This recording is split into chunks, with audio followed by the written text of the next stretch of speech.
Hello everybody, this is another video running through the create and analyze features of 3.3, and in this one I'm going to show you the custom symptom template that we have made for you.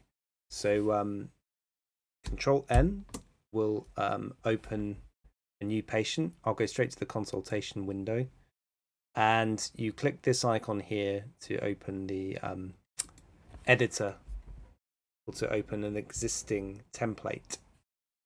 So I created one, and this is how it looks. I can resize this so that I can see more or less, and each box you can do something different. You're free to be creative with all of these tools that we've made, whether it's creating your own materia medica, repertory, or symptom template. So over here you've got affinities from synthesis, ailments from. In these two boxes you've got the modalities from the Heinefry pocketbook, which allows you to do a polarity analysis quickly. Then you've got Q rep, all the themes, and the thematic rep, all the themes there. So if the case is about, let's say, money is a core issue, you can start typing up here in the search box. And then we get money from Scher's Q repertory. You tick the tick box there. Then you add to the clipboard and import the checked rubrics. And that imports it into the patient file and onto the clipboard so that we can make our analysis. Double click the word, press backspace, start again. So we could say that grief comes up here.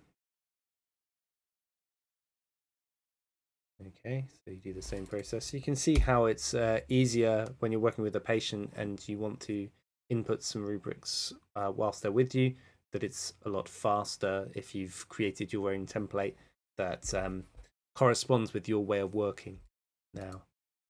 So let's say carers and helpers from QRep. And what else have we got here? There. But maybe the one from synthesis as well we could add.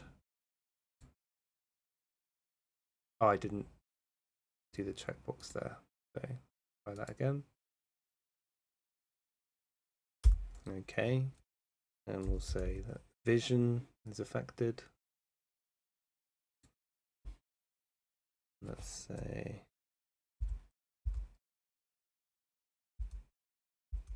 what else have I put in here? I haven't finished it yet. Let's say the liver is affected as well.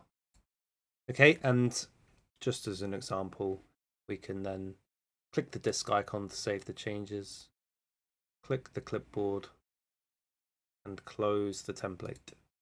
So that's when you're using a pre-existing template and you're working with a patient, and you can see it's a great time saver, right?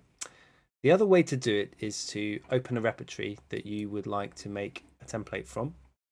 Here we've got synthesis.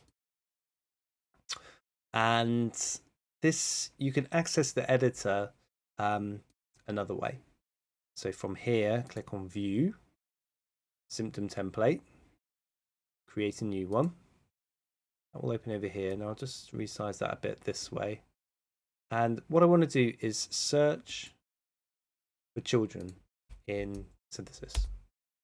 Okay, and I want to create like infancy childbirth template. All right, so we'll put in here children, and then anything in here. So I would take the sort of larger rubrics, so you just drag them across.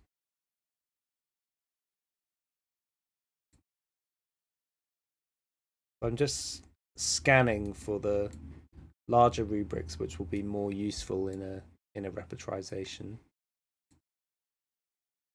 And it's a case of just, spending some time manually going through this and dragging and dropping onto your template.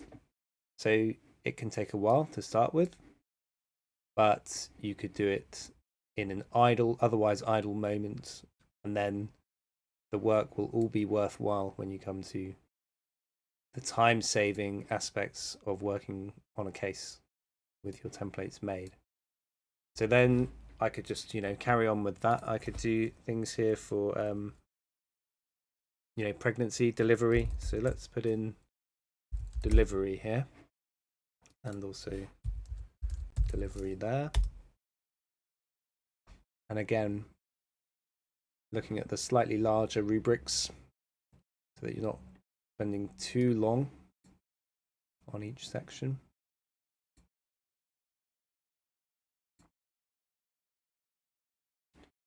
Okay, and that's the basic process. Quite easy. Bit of manual labor, but that's good, and it makes you look in the repertory and learn more, which is never a bad thing. So I just need to then click save, and we've got it there. Okay, close the template. Now when I go back to the patient file and open the template from there, I've got it available here, and all those rubrics I added are available. So that is the custom symptom template. Very powerful, very helpful, great time saver. Okay, and that's it. Thanks for watching.